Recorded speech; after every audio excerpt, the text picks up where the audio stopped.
কাগজে কলমে কোটি টাকা, বাস্তবে ফাঁকা।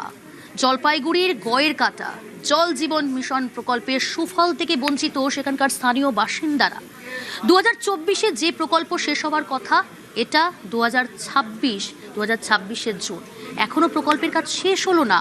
আজও জলপাইগুড়ি গয়ের কাটার সেখানকার স্থানীয়রা বঞ্চিত, তাদের ভাগ্যে জুটল না পানীয় জল। পাইপ বসেছে বহুদিন আগে, প্রায় 2 বছর হয়ে গেল। জলের কোনো ব্যবস্থা নেই। বাড়ি বাড়ি জল যাচ্ছে না? না, জল যাচ্ছে না।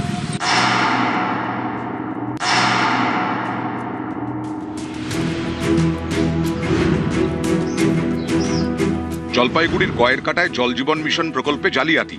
প্রকল্পের নামে কোটি কোটি টাকা বরাদ্দ, কিন্তু এখনো বাড়ি বাড়ি পৌঁছয়নি জল। প্রকল্প আছে, জল নেই।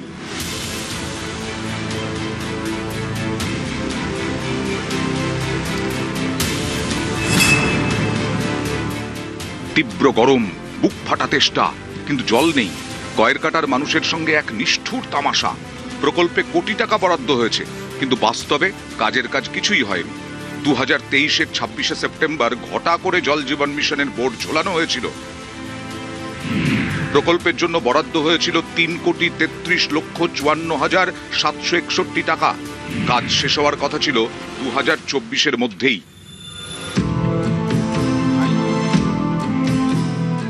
2024 পেরিয়ে 2026, সময় গেছে। জল পায়নি গ্রামের মানুষ। মাটিতে পড়ে পাইপের স্তূপ, শুধু রং লেগেছে পাম্প হাউসে। কোথাও কোথাও পাইপে জল আছে, কিন্তু বাড়িতে পৌঁছয়নি। গয়ের কাটায় শুধুই হাহাকার। পাইপ বসেছে, কিন্তু অর্ধেক বসেছে, মানে আমাদের বাড়ির যতটুকু অতটুকু আসেনি। রাস্তায় রাস্তায় যে এমনি টাইম কলের যে থাকে ওটা দিয়েছে, কিন্তু বাড়ি বাড়িতে দেয়নি। না, এখানে তো কোনো কাজই হয়নি। না, পাচ্ছি না। কাজ হয়েছে এদিকে? হ্যাঁ, কাজ হয়েছে, পাইপের কাজ হয়েছে, কিন্তু জলের সাপ্লাই এখনো হয়নি। বছর দেড়েক তো হবেই। সরকারি ভাবে কোনো জলের ব্যবস্থা এখানে নাই আমাদের পাড়াতে।